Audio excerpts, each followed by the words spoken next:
Hello, welcome to News Now on TV360. I am Fidelia Aguncha. 26 Boko Haram members have surrendered to the Nigerian army. The insurgents who surrendered to military officials in Damboa local government area of Borno State were paraded on Friday in Maiduguri after being quizzed by the army. They were said to have surrendered last week and turned over arms and ammunition, including RPGs, after which they were taken to Maiduguri for de-radicalization.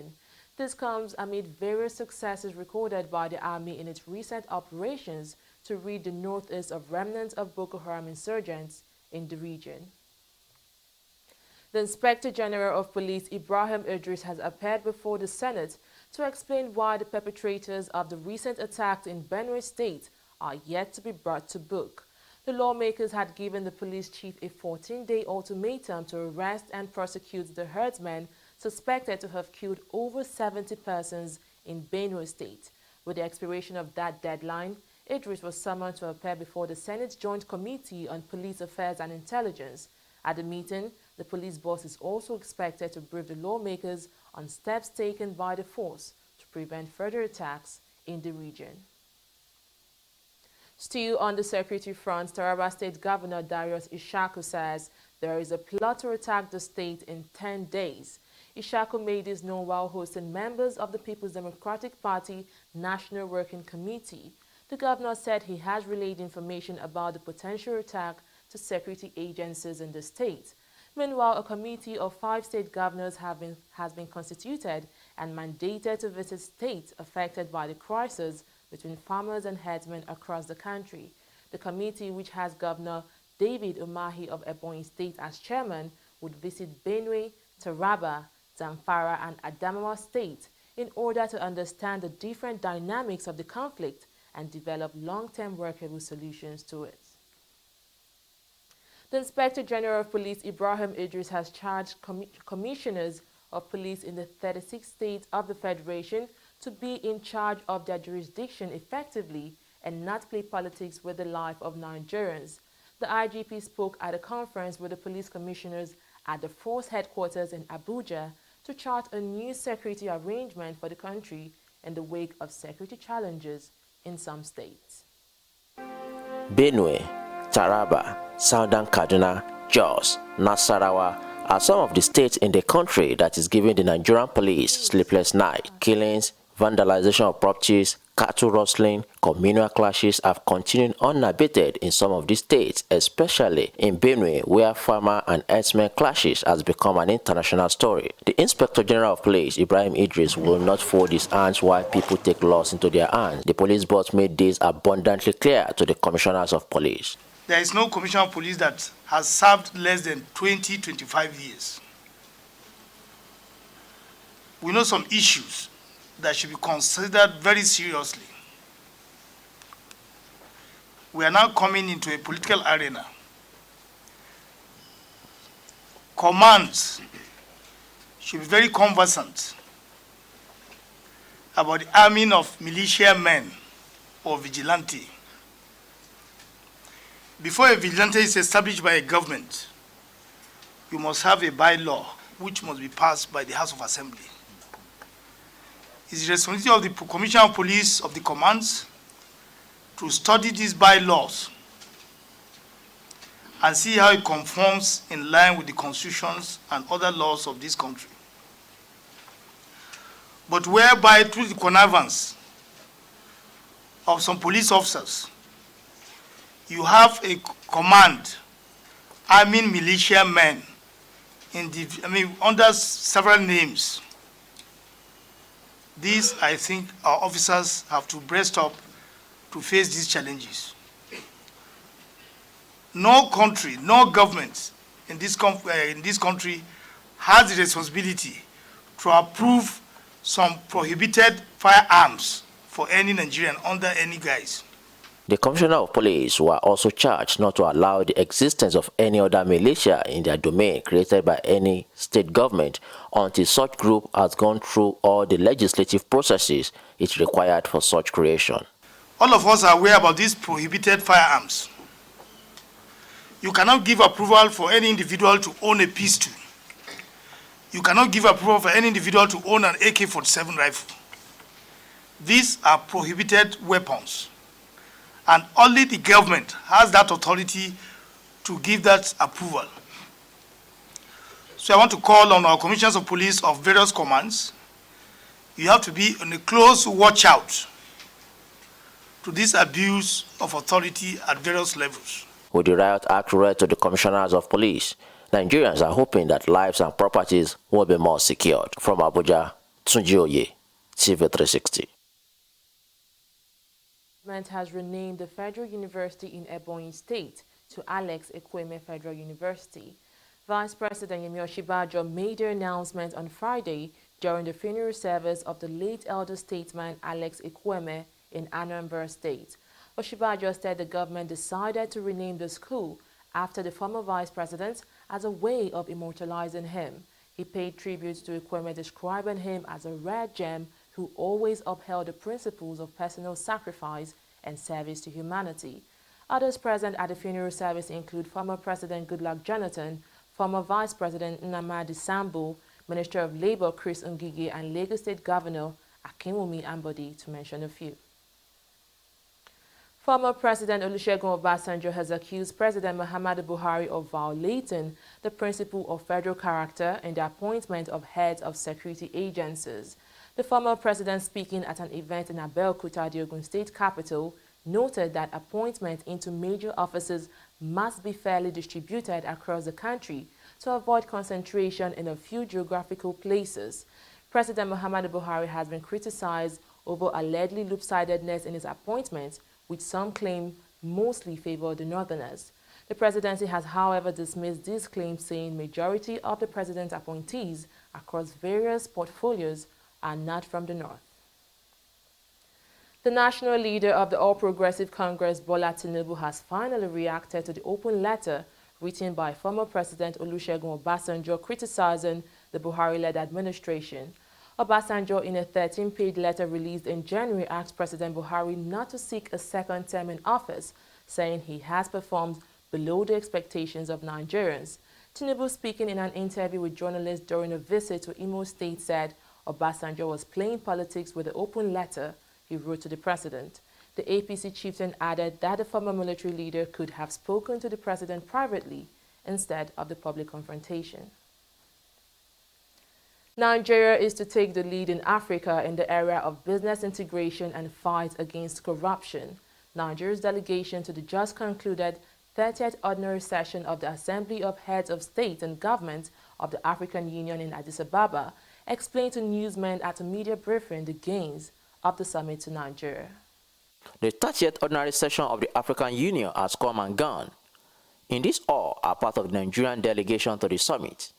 They are here to brief the media on the gains made by the country in Addis Ababa, Ethiopia. First to open the floor was the Minister for Foreign Affairs, Geoffrey Onyema, who stressed the enviable image Nigeria got from other African countries due to the leadership qualities and credibility credentials of President Muhammadu Buhari. Mr. President talked about the effects and consequences of corruption that has, rendered African countries to perpetual poverty, and all the other ramifications, such as human trafficking and irregular migration, that all stem from bad governance, and even the conflicts that we have on the continent. So a roadmap is being elaborated of activities that will be undertaken throughout the year, with, of course, Mr. President being at the heart of all that. From good image to business, and then fight against corruption. The Minister of State for Aviation, Adi Sirika, and Acting Chairman of the Economic and Financial Crimes Commission, EFCC, Ibrahim, spoke about the gains made by Nigeria in respect to their different offices. 80% of those doing business in aviation markets in Africa are non-African, in terms of the airline and other entrepreneurs within the market of aviation of Africa. And we all thought that this must change. It should be the other way around. The 80% of those doing business in aviation, from airlines to other entrepreneurs, should actually truly be African. It's a lot of hard work. It was pushed, and it made the agenda of the AU for 2063. And then heads of states of Africa adopted this single African air transport market as a flagship project, one of the flagship projects, and certainly among the first to be launched in terms of the significance and importance. The AU Executive Council further unanimously endorsed President Muhammadu Buhari as the champion that will lead the continental war against corruption in recognition of his effort, firm commitment, and the enviable successes already recorded. There is a need for Africa to build strong regional and national institutions to effectively fight corruption by adequately empowering national anti-corruption institutions and insulating them from undue political interference. Nigeria's population has been described as a major economic advantage to the region. This, the country's chief trade negotiator, Ambassador Chiedo Sakwe, wants the citizen to be aware of and take full opportunity of the situation. Statement by President Buhari was historic, and it was a turning point statement. We are getting a lot of feedback in the Nigerian Office for Trade Negotiations on the statement by President Buhari that as African Union leaders and as architects of the African Union, we must move rapidly and quickly to launch the African Continental Free Trade Area. Quote unquote. It was a turning point statement. President Buhari would deliver the keynote address on winning the fight against corruption, a sustainable path to African transformation at the summit was charged by African leaders to lead the fight against corruption in Africa. From Abuja, Tunji Oye, TV360. The Economic and Financial Crimes Commission has arraigned a former Minister of Water Resources, Sarah Ochekwe, and a former chairman of the People's Democratic Party in Plateau State, Raymond Dabo, before the Federal High Court in Jos. Both statements, alongside one Leon Sunday Jato, are standing trial for alleged embezzlement of 450 million naira. The accused were charged with illegally receiving the money from a former Minister of Petroleum Resources, Dezanin Alison Madueke. After pleading not guilty to the charges, the accused persons were granted bail on self-recognition, and the case adjourned to February 13 and 14 for further hearing. The battle between the acting chairman of the Economic and Financial Crimes Commission, Ibrahim, and the Nigerian Senate has taken another turn as the Federal High Court has ruled in favor of the legislature. The Federal High Court in Abuja has ruled that the Senate is conferred with the authority to ensure the choice of only suitable and credible persons for appointment to the office. The court gave the ruling in determining the suit challenging the Senate authority to deny an appointee to the office of Chairman of the Economic and Financial Crimes Commission under the EFCC Act. Magu has been serving as acting EFCC chair since November 2015 and has been rejected by the Senate twice.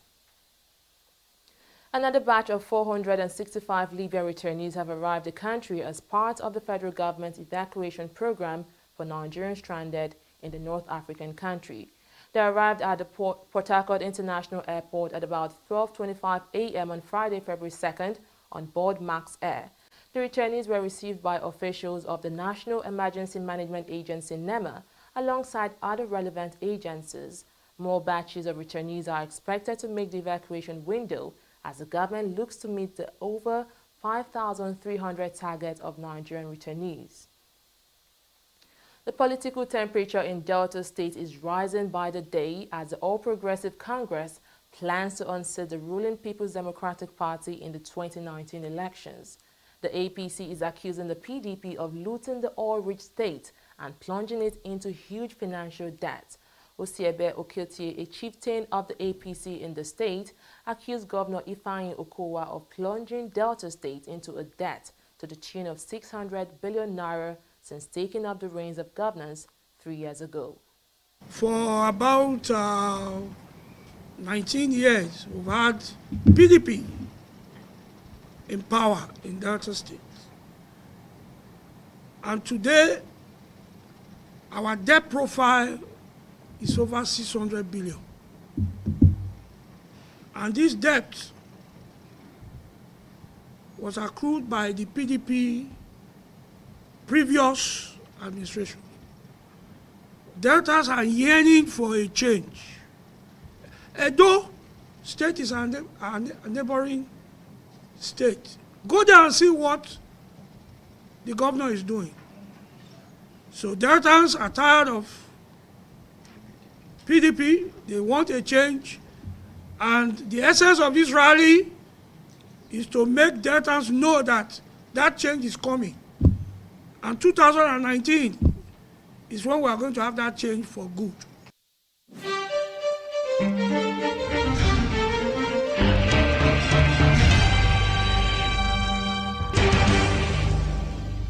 Corruption not in my country.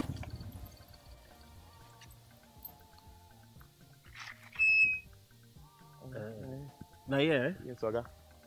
Okay. Where I go come find 300 naira change? I better try look for change now. Don't do business. Hey, Timmy. Ade, bro. I be. I beg, give me 200 naira. Make I take sort out this guy. If let's say no get change. Take it, give us. I said 200. Give her 100 naira. Yeah. Okay, I agree to pay 200 naira. How much you think they carry people from that place we carry on the chair? Oga. Why they touch me? Now 100 naira. He agreed to pay. Because that was what you said was the fair. Why you not go pay you? Why you they extort your customer? You see this corruption, what would they hear for news? They see for people everywhere. Now be this. This is corruption, not in our country. Corruption not in my country. Stop corruption now.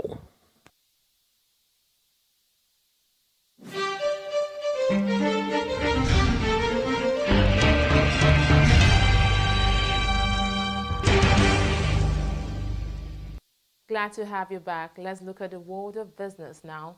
The second edition of the Africa Travel Awards, organized by Jumio Travel, is an annual event which is aimed at promoting the country's tourism sector and encouraging hoteliers to improve the quality of services they offer.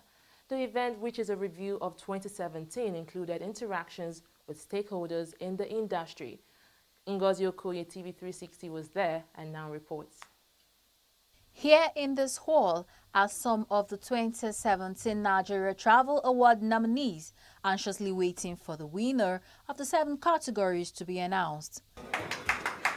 The categories include Traveler's Choice Awards, Favorite Hotel in Lagos, Best Local Airline in Nigeria, Best International Airline in Nigeria, Best Travel Blog Website in Nigeria, Jumio Travel Booking Partner, and Best Business Hotel in Nigeria.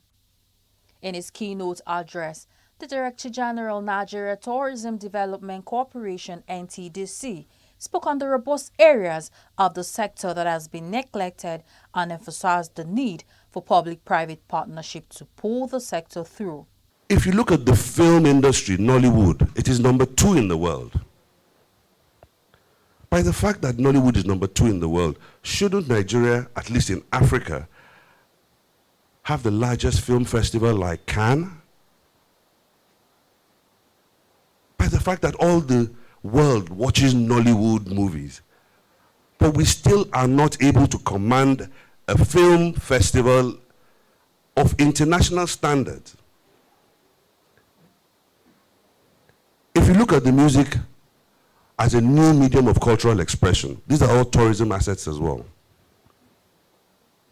The music of Africa is dominant. You go to Europe, you go to Southern Africa, Northern Africa, everywhere you go, you hear Nigerian music. It is accepted. I mean, I remember growing up, everywhere you went, you heard American music. Now it's Nigerian music consistent across the continents. If you look at the fashion industry, I have followed fashion quite closely in the past. And I have seen the emerging dominance of the Nigerian fashion industry.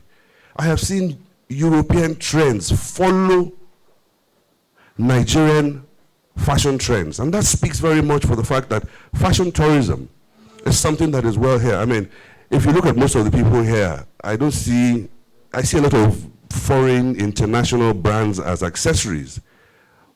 But, you know, the Buba and Shokoto, the up and down, the Iran Buba, may be accessorized with all the Gucci, etc. But the emergence of the Nigerian designer, we have started to show a preference.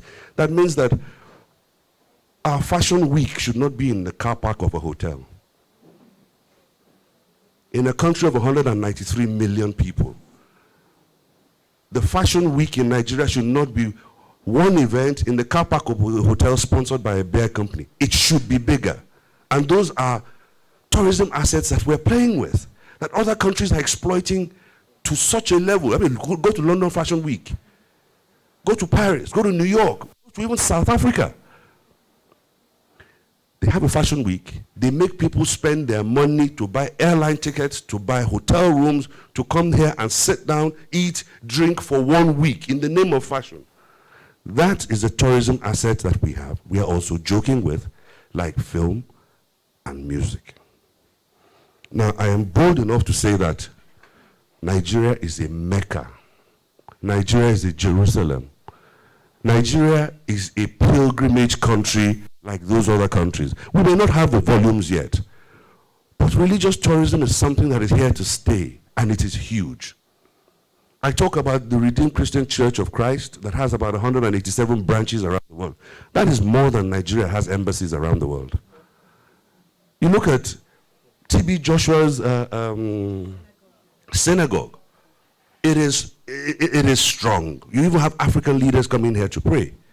Tourism works best when the interest of government and the interest of the private sector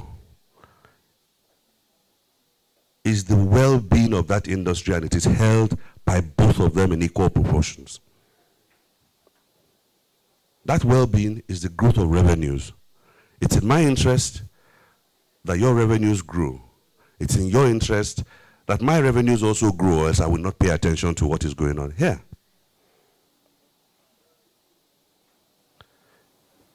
If our interest in this marriage is the same, tourism grows and it is a sustainable growth. The Nigerian tourism sector has grown tremendously, according to the managing director, Jumia Travel Nigerian Ghana. But a lot more needs to be done to get the Trojan horse moving faster. If you ask me how far we've come, I'll say so far so good. However, we still have a long way to go with our tourism. We need more help from the government in developing tourism. We need more help from the government in making business easier for people to do. People are ready to invest in our travel and tourism sectors, but if we don't make it easy for them, we would never get anywhere with it. So we still have a very long way to go. Business travel has increased a lot over the last couple of years, which shows that we are at least doing business in Nigeria. But we need to invite more leisure tourists. We need to invite more people who want to come and see the glory in Nigeria, because in this country there is a lot more to see than you would see in a lot of countries people prefer to travel to. We have a lot of natural resources, we have man-made resources, we have everything waiting here, but we need that help to push it and grow the tourism sector properly. A hotelier at the event believes complementing each other in the sector rather than competing is the way to make progress and grow the tourism sector in the country. One of the things that's mentioned is, we see ourselves as competitors instead of collaborating, and gradually it's changing. If you look on our website, you will see one of our wording for the pair word. We call it complementors. We are changing it to complementors. We don't want to see ourselves as competitors, because when you look at, this person is your competitor, so that is still one thing that is within the industry that makes you, then also the power, the economy thrive on a power, and like the competition, somebody could want to give a very ridiculous price just because they want to snatch your customer. So we believe that because the market is very big, if we look at it from a different perspective, I think everybody will have his own market share. The second edition of the Africa Travel Award holds simultaneously in 8 countries: Nigeria, Algeria, Cameroon, Ivory Coast, Ghana, Uganda, Senegal, and Tanzania respectively. It is hoped that the tourism sector's contribution to the gross domestic product of Africa will by this year take an upward leap from 7.8%. Ngozi Okoye, TV360, Lagos. The Nigerian Communications Commission (NCC) says it will begin the implementation of a new interconnect rate for telecommunications company on the 1st of March 2018. Executive Vice President of the Commission, Umar Dambata, announced this at a stakeholders forum in Lagos. He said the new rate has been presented to telecoms operators and it was left to operators to accept the rate or make input. Interconnect rate is the benchmark rate operators pay one another for calls made from various networks. The Commission said this was necessary because the 2013 interconnect rate expired in 2016 and the industry had been using an interim interconnect rate of 24.40 kobo per minute for inbound international traffic. Nigeria has set up new measures to eliminate padding of the budget document. Director General Budget Office Ben Akabweze said this in Abuja during an interactive session with the media on the 2018 budget.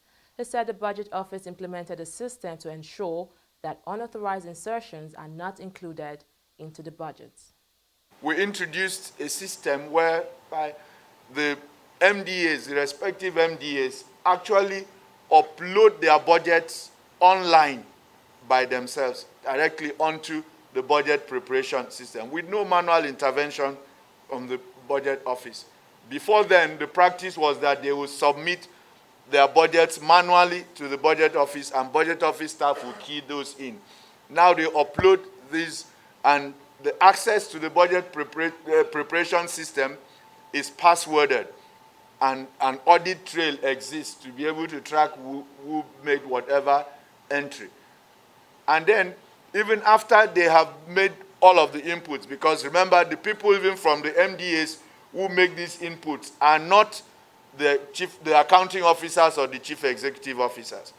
When they are designated, they are of the officers they authorized to be granted access to the budget preparation system are finished, we still at the Budget Office print, hard copies of what their staff uploaded and send to the accounting officers and the chief executive officers to sign in hard copy to confirm that these were the entries that they authorized.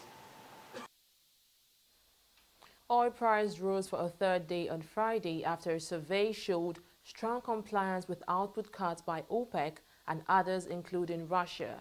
Brent crude was up 24 cents at $69.89 a barrel, while U.S. crude was up 33 cents at $66.13 a barrel. Production by OPEC rose in January from an 8-month low as higher output from Nigeria and Saudi Arabia offset a further decline in Venezuela.